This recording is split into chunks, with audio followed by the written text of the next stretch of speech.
Welcome to Men Talk here on Zodiac. My name is Robert Kalua. This is a platform where men come and they talk freely.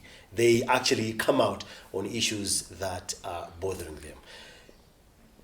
Every time we are here talking to men, we are simply trying to understand the issues that go around in their lives. We are also trying to encourage others that are failing to have that courage to say, I can pursue and move on and have a life. Today in the program, I'm delighted to have Namon Abe Andrea. He is an actor. He's based in Cape Town, South Africa, and he's recently been featured in the movie that has just been released. It stars Viola Davis. It's called. It's actually titled "The Woman King." He has also been featured in the movie that has also come out. That's called Shaka, isn't it? King Shaka. King Shaka from South Africa. So he's in the studio today. We just want to talk to him and and then see how his journey has been, and when he met all these obstacles along the way, what exactly did he do? Yeah. Namon, welcome to Men Talk. Thank you so much, sir. It's an honor to be here today. Thank you so much. Yeah. And it's an honor, meeting you finally. Yeah. We've been talking, Yes. and when the movie came out, Yeah. wow, you were face to face with Viola Davis. How did that feel? That is going to be my first question before we talk about anything. Yeah, no. So it was a very exciting moment. A guy from Malawi, from the dusty streets of Lilongwe, finally face to face with this Hollywood actress. No, it was exciting moment. It was exciting. I felt like I was in another universe for a moment. For a moment. Yeah. I can imagine. Yeah. Now, let's talk about your journey. You didn't just jump from Malawi to Cape Town, then you're finding yourself, being casted in a movie, a Hollywood movie. You didn't just do that. There was a process. For sure. Tell us more about your journey. My journey has been difficult. I always tell people that my journey has been of courage and persistence and faith as well. Because my parents lost their business when I was about 13 years old. And I was in Form 1 actually, 13 years old in Form 1. And when my parents lost their business, I also lost all the privileges that I was born with a child.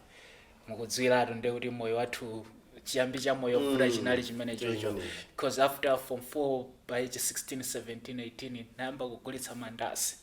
I worked in construction companies. That's the type of Alliance 1 Kanengo. Like I had to do almost everything just to survive. That meant I had to help support my family. So my life has been full of difficulties. My life has been full of hardships. Ngakaleta South Africa in 2014. I got in South Africa 29th April 2014. Trying to settle down in South Africa wasn't easy. It was full of difficulties, hardships, and challenges. But one thing that kept me going, I want to communicate with the audience, especially our fellow youth. Life is hard, and you don't have to be smart to perceive that. But it didn't. Repeat that. Okay. Life is hard. Life is hard. But you don't have to be smart to perceive that. But it nevertheless contains opportunities. And we need to understand that. That's where our focus should be. Life is hard. Komano, it nevertheless contains a lot of opportunities. So, how do you focus on the opportunities and ignoring my obstacles? I mean, now. I think vision imainela kubwelera. I knew most of the times I always spoke to myself, this is an error. Every time I was, this is an error. Sindingangolengedwa ndikumaza kugulitsa mandasi. There must be something. A vision, we must develop a vision. Kodi chimene ndikufuna moyo ndi chani. Sitinangobwera pano by chance. There must be a plan. Kaya simakhulupirira Mulungu, but nature has a plan for you. But as a Christian, I know that God brought me here for a purpose. So I must find my vision. And I've often said that life in itself, life is just an opportunity to create meaning. And how do you discover your meaning? I mean, meaning doesn't even have to be discovered, it has to be created. How do you do that? Must participate in life. Participate as deeply, as totally as possible. Ngati vision ikuvuta nikupanga develop, ingopanga ni participate moyo. At a certain point, something will click that this is something that I've always wanted to do. Now, having said that, Yeah. Kunogo, Kumai Kunogo, to be honest, I know you've been hearing about cases where, young men have been hanging themselves, they've been, using different ways to take their own lives, which is very bad. Kufika first quarter ya this year, 2023, my statistics are honest, 115 people have committed suicide. Yes. We're not saying but a higher percentage is in men, So, zikuoneka ngati kuti achinyamata tikakhala ndi ma issues okuti munatukanika, we are failing to break through, or we are failing to make it, or we are tangobalalika tusowa kuti kodi ndigwira patipo ambira umaona ngati kuti I think ndingozikweza mutone ndizipite.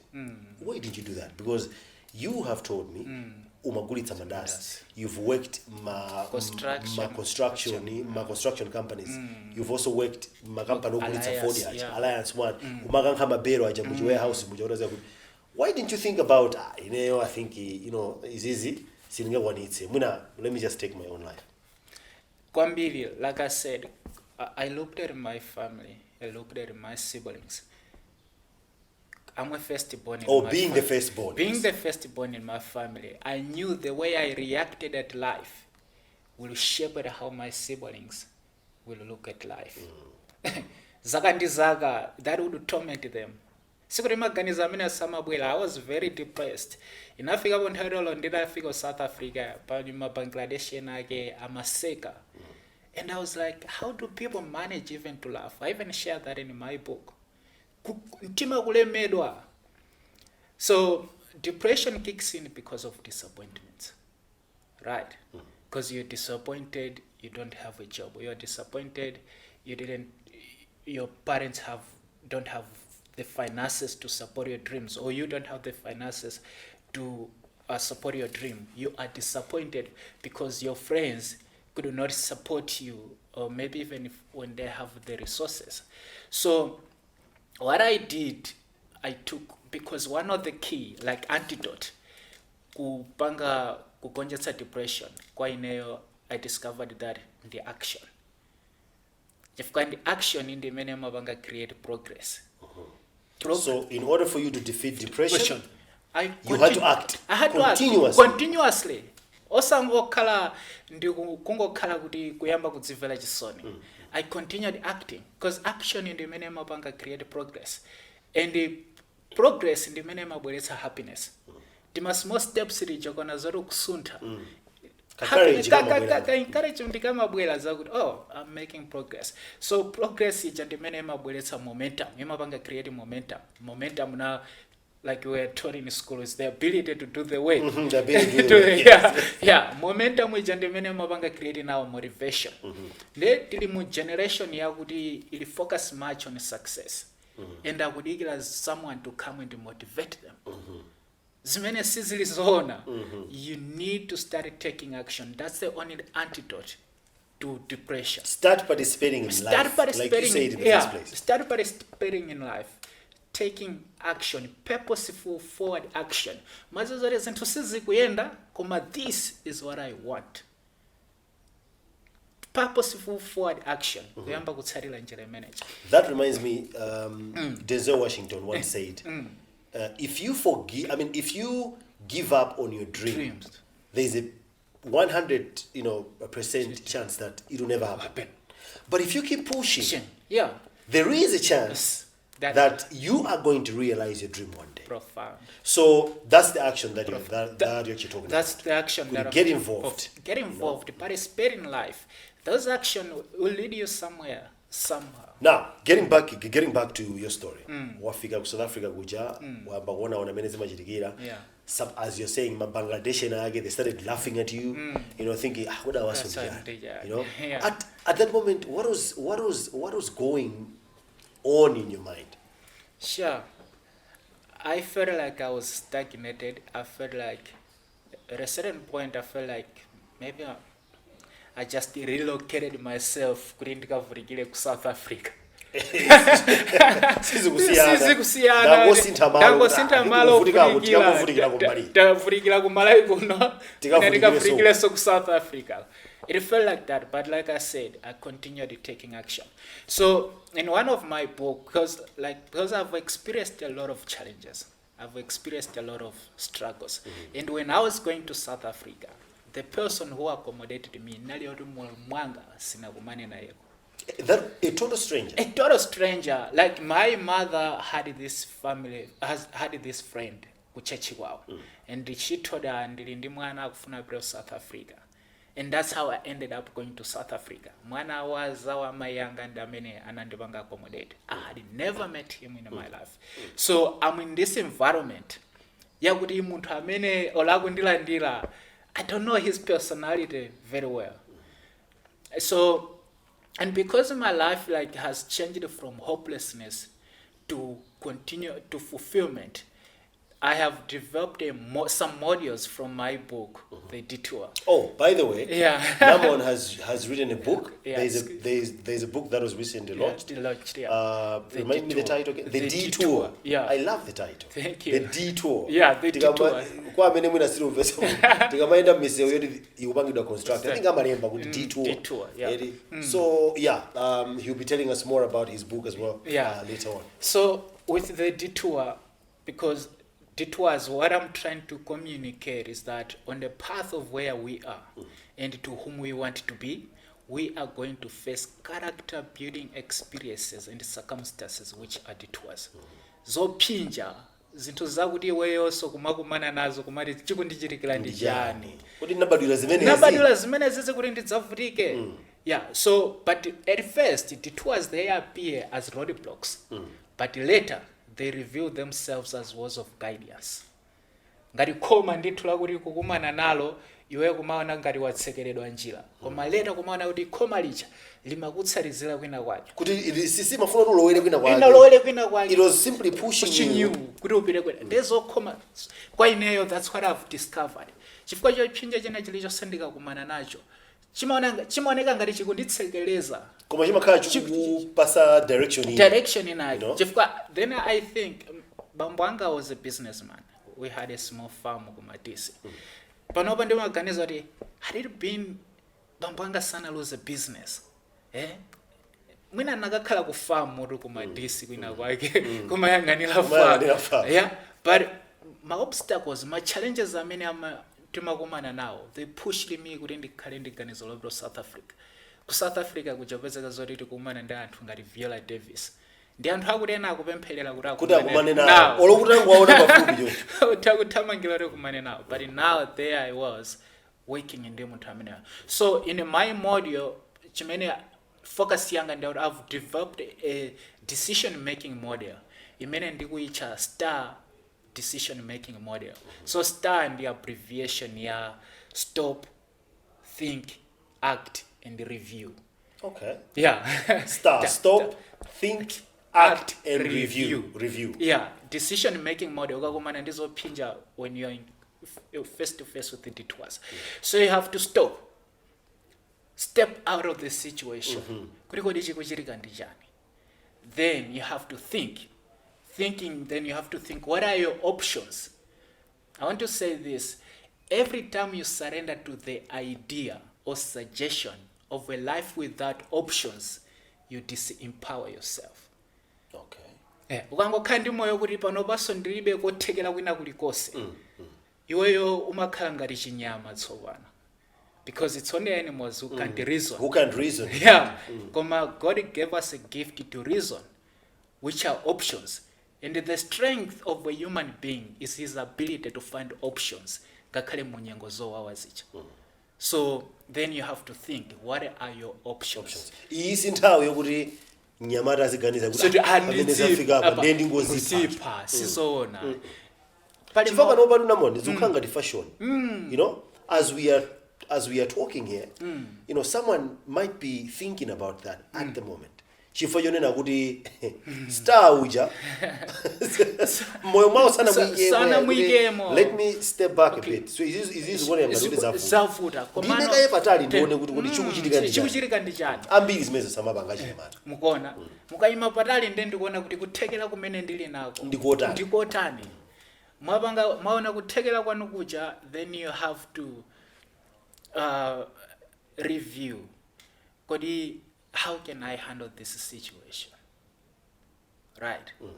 Ningapange handle situation imene bwanje kodi bwanje nditayimbira Robert Kalua aja ndive maganizo awo kuti ndotani.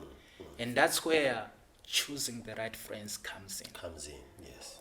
You have to surround yourself ndi anthu akuti maybe likely minded people or anthu amene angakuthandize kukupanga shape kukuonetsa tsogolo limene ukupita lokuonetsana kuti amwene khomo mukufunika kulowa ndilo osalilo. I read this other book, The Secret of a Man, Secret of Ages.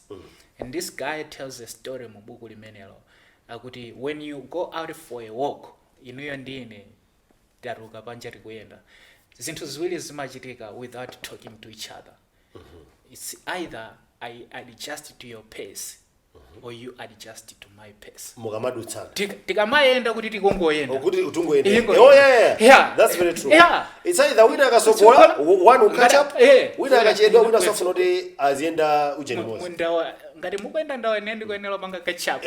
So muziyenda aropa nde mukuyenda koma you are catching up. So whose pace are you adjusting to? Then ngati uli ndi anthu akuti choose your friends wisely. If ngati no aropa mukupusha chonchi, I'll be inspired. Yeah, exactly. Nzanga yakuteri kuti ndene olo ngati ndakumana ndizokhoma calling you, I definitely know that it will solve problems. Mawiki abirawa ndaluza ndrama zambiri. Like I invested in something, lost half of the money. Oh wow, sorry for that. Half of the money. I'm telling you, I couldn't sleep. Komana ifukajora, I'm surrounded with the right friends. I picked the calls, I called them, guys, this is what I'm going through. It didn't give me money. It didn't.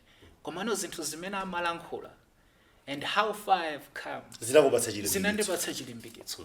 So you need to choose your friends wisely. Ndi chinthuso chimene chitha kukupangitsa kuti usadzimangirire. Chifukwa chimene machitikere. Every time ukakumana ndizokhoma, what kicks in ndi panic. Olo anthu formula imene ya decision making model amakanika kuipanga apply chifukwa choti they easily panic. Then what panic, I discovered that they come from a Greek word which means to choke. To choke. Panic is a Greek word which means to choke. To choke. To choke simply means to cut off, to disengage. So that's exactly what happens when you panic. You cut off the air that goes to your brain. Exactly. You're not concentrating on the pain. On the pain. You can't even find options that exist around you. On 1929, 29th October 1929, Valinkhani ya stock market crash. Inachitika dziko lapansi. Then a lot of people and amene analindi ndrama, they panicked. Chifukwa anapanga panic ambiri, thousand history is recorded that anangodzipa. Koma amene anakhulupirira zakuti life has to go on. They had a different story to tell. And they made a lot of money. Panopa ali ndi makampani so some double than zimene anali nazo. Because I've come to realize that the only permission you need to become anything you want in life is to be alive. That's the most important part. That's the most important part. The only permission you need in order to be anything in this life is to be alive. So suicide is a permanent solution to a temporary situation. All right. Mugonera mentor pano pa Zodiac in the program ine achinyamata ndithu amuna makamaka. Timakhala tukambirana nkhani zoti izimativuta makamaka mavuto amubongo komanso mavuto akaganizidwe achinyamata ambiri akupezeka kuti akumadzipha akhala kuti ndithu ali mu situation yokuti akuona kuti menemo ndingatulukemo motani. Ndi program ino lero ndi Namon amene ndi wa Malawi kuno ndi Malawi zathu ndithu koma pana kukhala ku Cape Town akugwira ntchito zina ndi zina kumeneko.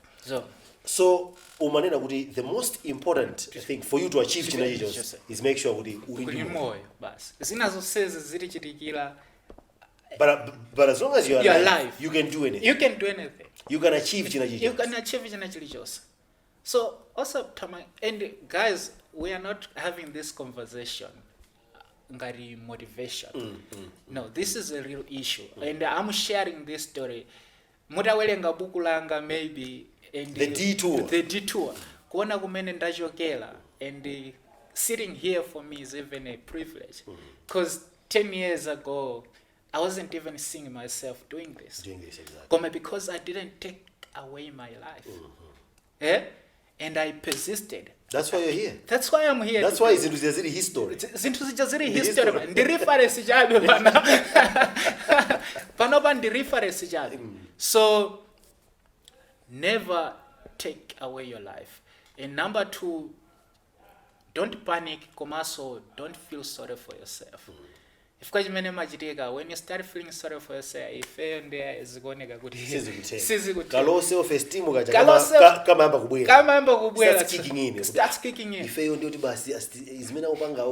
I can't achieve that, you start looking at your fellow men like, you can be more than that. You can be more than that. Just make sure you are alive. You are alive. Just to make sure you are alive. So self-pity when you're not ngari ndi ufiti pa ukamwe. Self-pity ndi ufiti. Self-pity ndi ufiti. Kuzimvera chisoni weka. Ndi ufiti pa weka. Ndi ufiti umene umadzipatse wewe mwini wake. Because what self-pity does, self-pity makupanga convince kuti you have done everything that needs to be done and much more. Imakukakamiza nina kuti amwene apapa ndero mwapanga chilichonse chofunika kupanga mulibeso njira when self-pity enters you, self-discipline exits. And when self-discipline exits, it closes the door to self-development. Simungaziri kuleso enoyo lokupanga kumapeza information yakuti kodi amwene ndikupanga ruka business yaka olo chabwino ndikufuna ndipange I'm going into acting. Ndingapange bwanji kuti ndifikire ndiyambe za acting. Self development singachilikeso ifika chiri kutani uzimvera chisoni kuti weso ungapange so chimene nde khomo la self development likatsekedwa, that's when stagnation comes in. Ndio monkhano malo amodzi zaka kumathe wewe osasuntha ndi pamene maganizo akudziphacha so amapezeka chifukwa koyambilira umadzamba kudzimvera chisoni. You are feeling sorry for yourself. Samadzimvera chisoni amwene. We are all going through something else. Pena Namon antena umanena kuti mwina upbringing yumakhala a contributing factor to men killing themselves kwambiri. How do you look at that? Makolo timakhala tabadwa makolo ajatirera tikafika zaka zina zake amati 18 above ukhoza kuruka nyumba mwa makolo ako ndikumakhala paweka. Decision imene ingalofika poti wakula. Don't you think that's the moment? I mean, that's the time where one is mature enough to make, sound decisions. For sure. Do you think parenting plays a role? Maganizidwa wawa oti basi kumaganika basi kwamba zimeto napo kwamba zivera chisoni basi low self esteem aya izimene wanga ine singakwanitse. Does this reflect komwe tuchokera kunyumba ukuthi atalera bwanji? Kuti analera bwanji. I think partly it can be 50-50. Because I've seen my antusa kuti upbringing yao my parents how they were well disciplined, kwapanga discipline komabe they didn't achieve anything. They didn't achieve anything. So I think at the end of the day, it all comes down to you. As a person.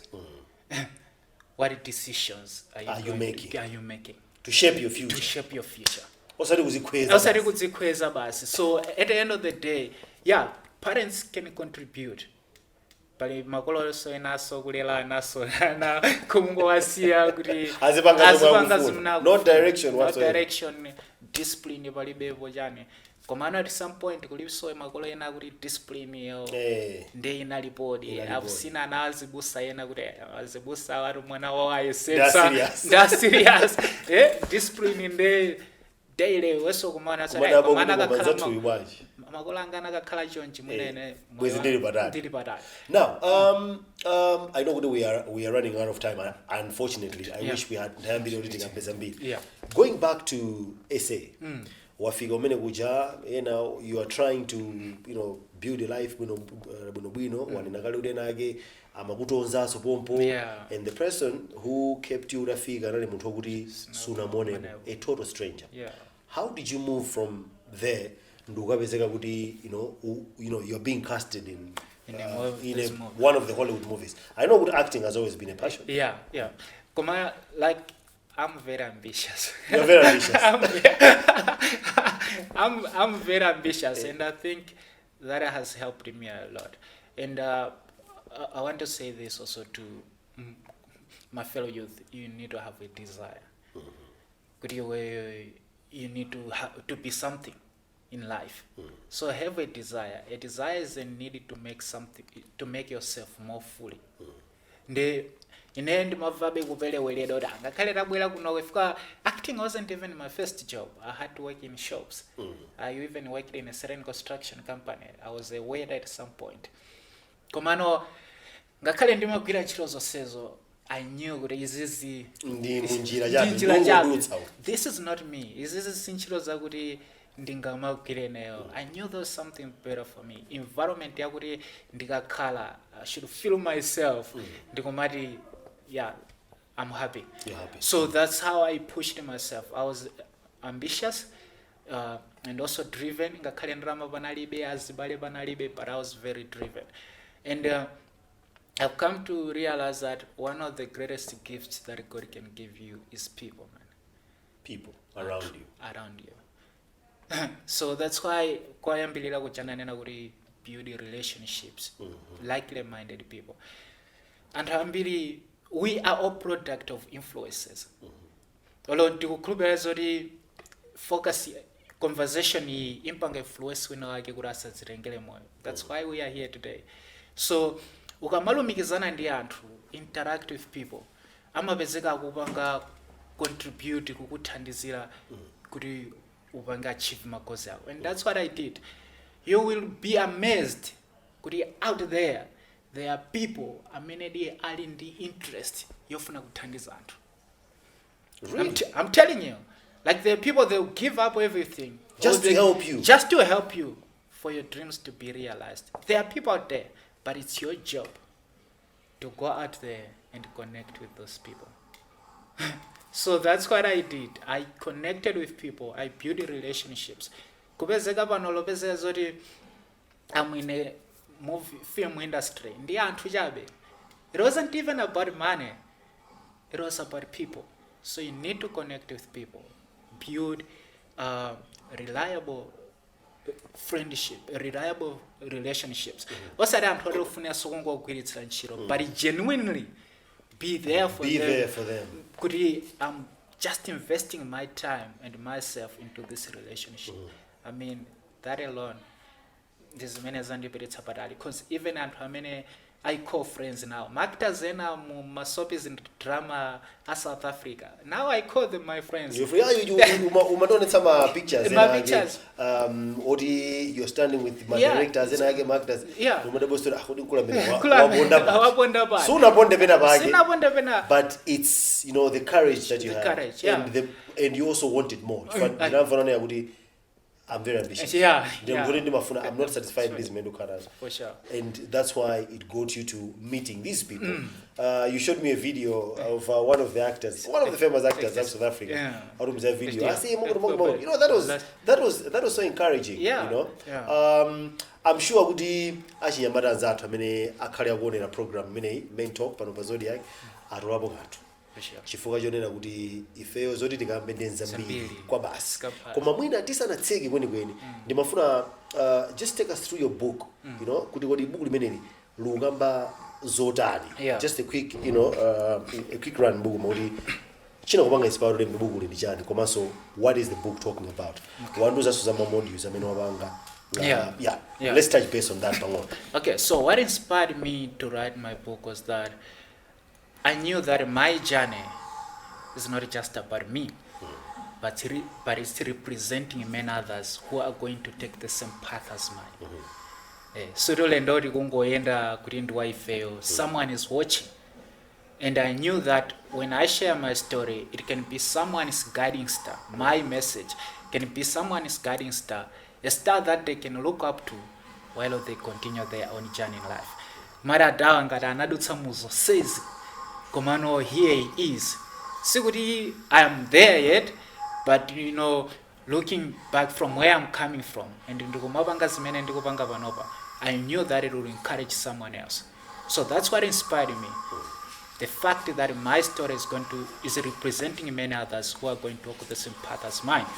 So my book tells a story of a young man's determination trying to make something worthwhile of his life.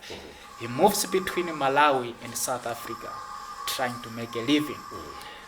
So the idea is that I strongly believe that on the path of where we are and to whom we want to be, we all often face character building experiences and circumstances which are detours. And the detour is one of the books that helps the reader's mind to consider the possibility of receiving their detours as an instrument or a tool for navigation and critical progression in their lives. So that's what my book talks about. But I will encourage a lot of youth out there, if you don't have the money, but you really want to read the book, I would rather save a life than just focus on the money. So if you don't have the money, but you really want to, you don't have the means, but you want to read the book, you can get a hold of me on my Facebook page, Namon Abe Andrea. Text me. I listen to you on Zodiac. I don't have the money, but I want to read your book. At least we save a life than just to focus on the money. No, Namon, thank you so much for coming into the program. Thank you so much. This is an inspiration to many young men. I know Gudi Ambiri, many our program at Ngabo.0. So there are certain things that you've discussed about why you wrote your book and what is in your book, which I feel most young men are reading the detour.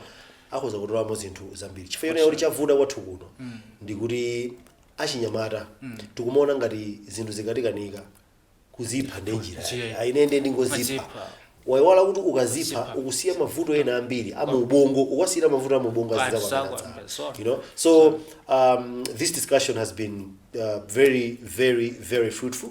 I should believe that those that have been watching, they'll pick one or two things from our discussion. And I've also picked one or two things, by the way. Amati, life is a journey. We keep learning. So, sometimes, talk to people. Talk to people. Surround yourself. We are social beings, so we need to interact. We need to interact with people. So, the most important thing for you to achieve what you can be, whatever you want to be. Is stay alive. Kuzipa is not a solution. It's not a solution. Namon, thank you so much for coming. Thank you so much. We wish you all the best in your journey. Thank you. We'll be in touch. No, definitely we'll be in touch. Thank you so much. Thank you. Amina Inditundi Namon Abe Andrea. He's a Malawian. Komaso Panoba. He's an actor. He was casted recently in a movie, A Woman King, which stars Viola Davis as the main actor. Komanso alimu King Shaka. Tumayona pa DSTV baja kuti ya King Shaka mwakuti mkului alimenemo. Koma ulendo wake walifotokozera kuti suna lophweka yayi. Anakoma ndimi kwingwirima yambiri. But he managed to say, this is what I'm looking for. Even mpaka panopa akomanga be pursue the dream that he has.